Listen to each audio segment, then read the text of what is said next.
Buenos días. La siguiente clase de hoy consiste en revisar dos ejemplos relacionados a las cargas con movimientos de tipo giratorio y de tipo traslacional. Entonces el primer ejemplo que vamos a revisar es este que se muestra en el punto 1383, que muestra las dos figuras A y B, donde se puede ver una masa que está colgada de la punta de la palanca, ¿verdad? En este punto, y se pide determinar el par de retención que se requiere para sostener la palanca y evitar con esto que esta palanca vaya pues a girar, ¿verdad? En este sentido o en el otro por la gravedad que provoca la física sobre esa masa. Y esto como función del ángulo teta.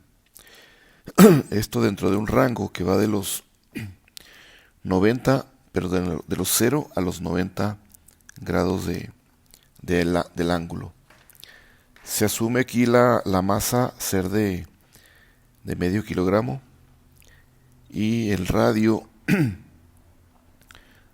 del punto central aquí de giro al extremo de la palanca ser de 30 centímetros o punto 30 metros, ¿verdad? Entonces tenemos ahí el detalle de que la masa va a ejercer aquí un peso dado por la masa y la gravedad. Entonces, para evitar que esta palanca vaya a caer, se debe ejercer un par, ¿verdad? Que es el torque que se conoce en términos del inglés. Pero nosotros aquí en español o en castellano lo conocemos como el par. Entonces, crear un par de tal manera que se oponga a que esta masa vaya a caer. Entonces, la fuerza que estamos observando, que se ejerce en este sentido, debe ser la que provoque contrarrestar la fuerza que esta masa trata de jalar. Entonces deberá existir una fuerza que contrarreste esa caída. Y esa fuerza pues va a estar dada por esta variable definida como la fuerza F, ¿verdad? Entonces aquí debemos tener una fuerza que se descompone en, en dos fuerzas, ¿verdad? De esta fuerza total se estará ejerciendo aquí una fuerza en este sentido, una fuerza prima. Entonces esta fuerza es la que tratará de ejercerse en la palanca para tratar de evitar que caiga esa masa en la palanca. Entonces esta va a ser una fuerza, vamos a decir, negativa, y esta es la fuerza que debe ejercer como una fuerza positiva. Entonces la solución de este problema pues es a partir de esa suposición, es que la palanca se mantenga de manera estacionaria para evitar que se vaya a venir la masa hacia abajo. Entonces la palanca debemos mantenerla en un estado estacionario. Entonces aquí es mantener ese estado, ¿verdad? Estacionario.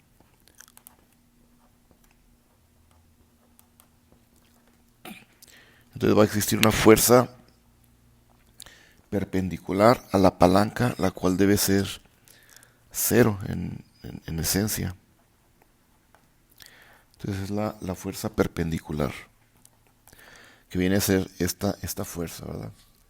Perpendicular a esta palanca.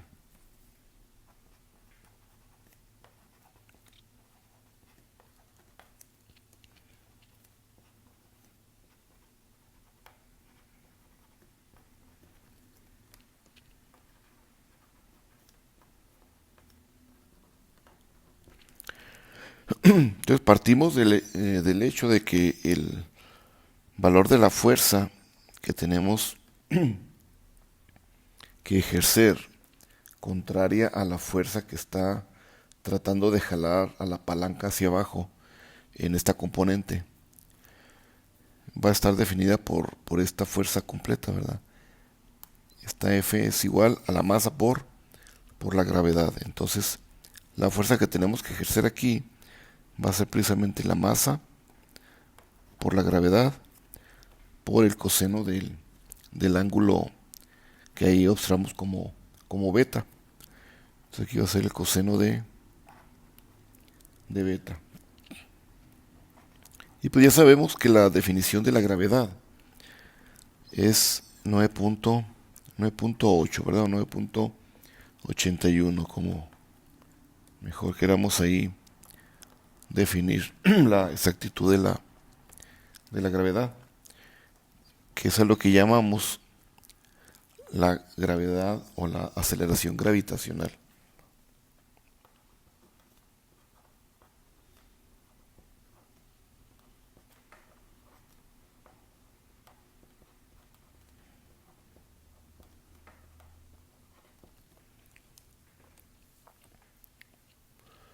Entonces ahí el valor de beta de la figura, pues esencialmente es el valor de teta que tenemos.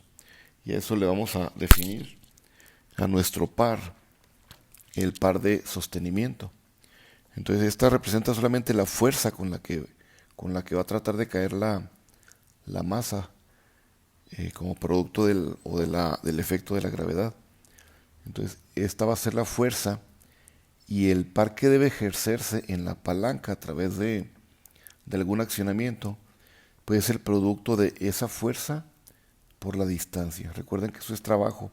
Al final de cuentas lo que aplicamos para sostener ahí la palanca va a ser el producto de una fuerza por una distancia y eso es lo que llamamos trabajo y para nosotros es el par. Entonces este es el producto, ¿verdad? Fuerza por la distancia. En este caso, el radio que tiene esa palanca. De tal manera que el par, que va a ser el par, que aquí le vamos a definir como el par de sostenimiento, es ese producto. Y ese debe ser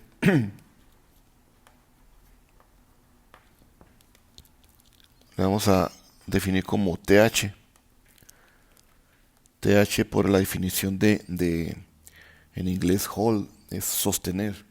Entonces par de sostenimiento va a ser el producto de la fuerza que acabamos de definir en esta expresión por la distancia que va a ser el radio de la masa con respecto al centro de la palanca. Y esto va a ser la masa por la gravedad por el coseno de teta, en este caso el valor de beta por el radio. Y prácticamente pues aquí se define ese par de sostenimiento y determinamos las expresiones que vamos a sustituir en cada una de estas variables. Entonces la masa, como vamos a trabajar en el sistema métrico, pues sería aquí el medio kilogramo dado en kilogramos la masa, 9.81 metros sobre segundo al cuadrado, que es la aceleración gravitacional, el coseno de teta, que ese pues lo dejamos en esa variable porque el problema es determinar el rango, ¿verdad? De 0 a 90 grados que debe tener ese ángulo en el cual se sostenga esa masa con la palanca. Y el radio, que son los 0.30 metros. Y esto pues nos da un valor de 1.47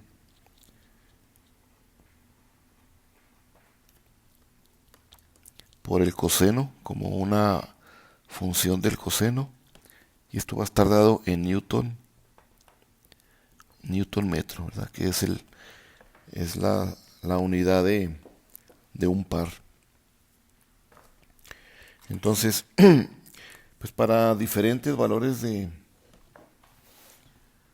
ángulo tendremos diferentes cantidades de par. Entonces se observa que si la palanca estuviera prácticamente acostada, entonces el par beta sería muy grande. Entonces a medida que ese par, que ese ángulo se va moviendo, va cambiando la cantidad de fuerza que se debe aplicar y la cantidad de par, ¿verdad?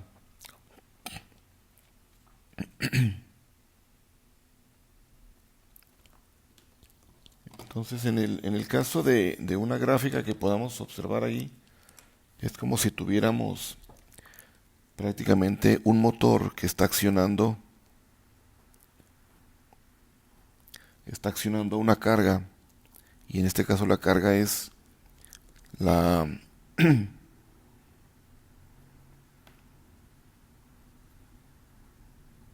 algo así, ¿verdad? Esta es la carga, que es la palanca. Entonces esta vamos a llamarle carga, y este sería el motor con el que vamos a accionar el centro de la palanca.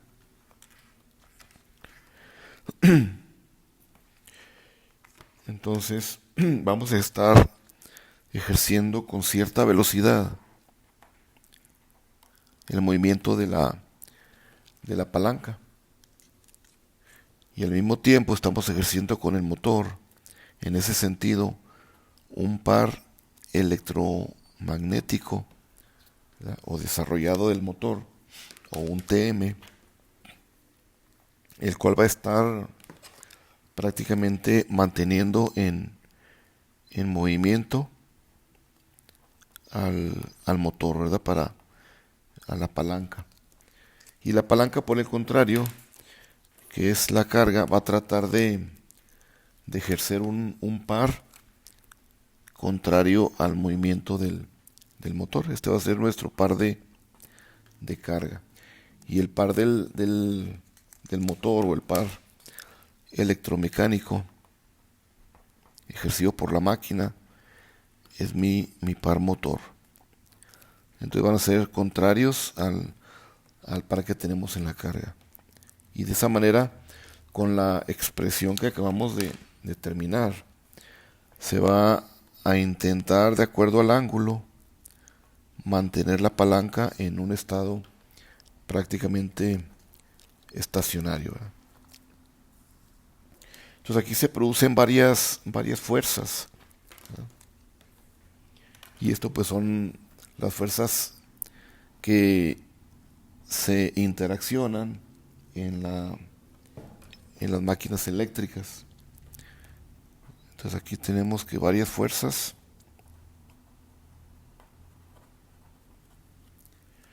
se producen debido a las interacciones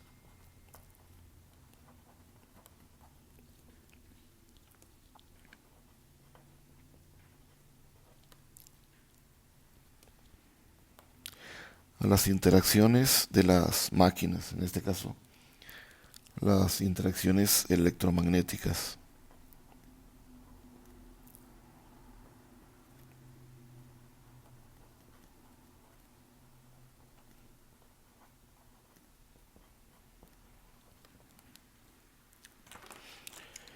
Entonces, definiendo simplemente aquí en el caso de este ejemplo, el par electromagnético pues va a ser el producto de la fuerza por el radio.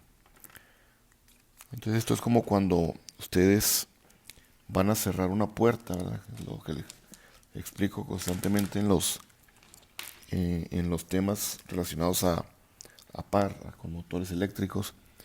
Ustedes, cuando aplican la fuerza sobre la puerta, en la parte del extremo, pues necesitan una determinada fuerza con respecto al radio de esa puerta con respecto a las bisagras. Si aplican la fuerza muy cerca de la bisagra, pues requieren más fuerza, ¿verdad?, para poder cerrar esa puerta. Entonces, dependiendo de dónde se aplique la fuerza con respecto al radio, dependerá cuánta fuerza, si es mayor o menor, dependiendo de la posición donde se está aplicando la fuerza para entregar un determinado par en la máquina. Para resumir aquí en este ejemplo, tendríamos prácticamente lo siguiente, ¿verdad?, que es el par electromagnético generado es el que produce el giro del motor y por consecuencia la carga mecánica que está conectada a la flecha, y esta flecha está conectada pues a la parte de una de las orillas de la palanca para ser accionada. En un sistema giratorio, la velocidad angular es debida debida a la acción del par neto, se determina por su momento de inercia, ¿verdad? Entonces están relacionadas todas las cantidades que hemos estado comentando aquí en lo que corresponde a las cargas con movimientos, la relación que existe entre la cantidad de par, la inercia y la velocidad, ¿verdad?